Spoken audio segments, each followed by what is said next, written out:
My hair looks kind of weird today. What's going on with that? Apologies for the clickbaity title. Let me explain what the video is about. So when I was in high school, which was from 2015 to 2019, I got sent to the school security office on 2 occasions. I'm not going to go into great detail about why that happened because neither of them are really important to the story, but what's important is that one of those visits was due to accusations that I was doing stuff related to cyberbullying on Snapchat, which was completely untrue, by the way. I didn't even have Snapchat at the time. I'm fairly certain the person getting harassed just got my name mixed up with somebody else, so regardless. I was in the security office for something phone related, and therefore I was at risk of having my phone confiscated. During my visits to the security office, as well as on other occasions where the security officer has lectured my class as a whole on internet safety, I've been presented with the concept of this black box which can apparently just plug into any mobile phone and steal a vague set of logs from it. They claim that it can download a record of everything you've done on your phone, which is a pretty hefty task to say the least. So the question is, what is the black box, and is it even real?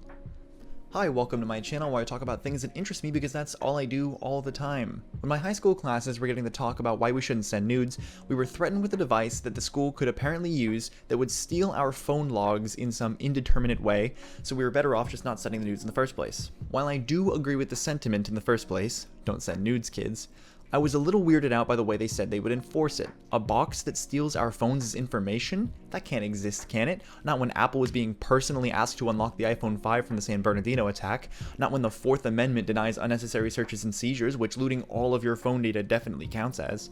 So I thought, maybe it isn't real. Maybe I had a dream around that time or something and I'm misremembering. So I asked my friends, and they said that I wasn't. Not only my school, but the other high school in our district made this threat as well. This is straight up something that happened. But the question remains, are they capable of using this tech? And if they are, is it legal? Uh-oh. Yes and yes. So the more important part of this question is the first part. Do they have their hands on this kind of tech in the first place? Well, I don't know about my school in particular, but it turns out they could absolutely be armed with something like this, on paper at least.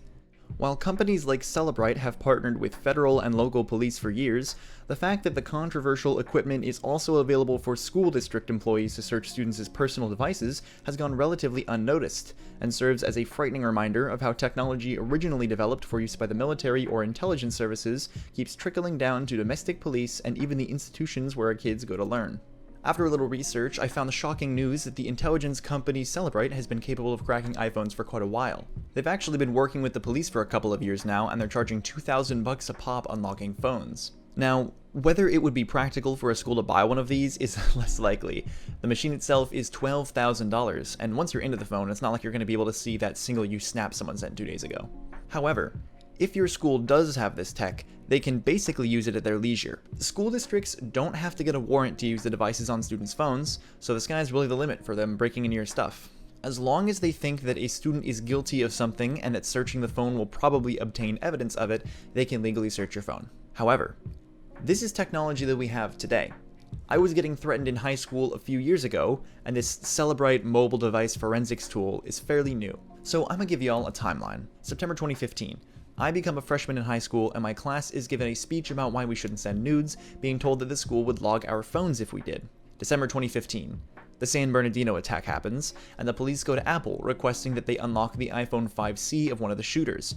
Apple can't actually get in, so they refuse, saying that they're not willing to write a backdoor into iOS because it would jeopardize the security of all new iPhones. March 2016. The FBI gets in without Apple's help. But on April 7th, FBI Director James Comey said that the tool can only be used to unlock an iPhone 5C, as well as older iPhone models lacking the Touch ID sensor, and that the tool cost more than $1.3 million, and they did not purchase the rights to technical details about how the tool functions. Is something not clicking here, or is it just me? So when it comes down to it, there is absolutely no way that they actually had a device like that. So the only info that they could be forcefully gaining access to would be anything that you sent or received over the school's Wi-Fi network. This leaves just one more question. Why did they threaten us with technology they didn't have? Well, I've got a few ideas. So beyond the obvious answer that comes to mind, that is, big gun makes people scared, there are a couple of other things I've come to realize. It seems to me that they might have been using it as an ultimatum. Either you tell us what we need to know now and we settle things the easy way, or you escalate this until it's out of your hands and you're in deeper than you want to be. When I went to the school security office, I was questioned about my involvement in this activity and then promptly let go after showing that Snapchat wasn't even on my phone, among other evidence. From what I'd heard of other students who had been put in that same situation and pled the fifth, I'm starting to think they were just getting tired of having students that had the courage to take it up a notch. If you're told that they're getting into your phone one way or another, you're going to be way less likely to punch upwards and try to defend your privacy. There's an easy way out. And I think that there might be some moral gray area there, but that's not the point of this video. I just wanted to comment on the strangeness of this practice that I'm fairly certain is commonplace across American high schools. Was this a thing at your high school, or was it just us? I hope you learned something from this video, even if it's just that you shouldn't unlock your phone for your school's cop. Thanks for watching.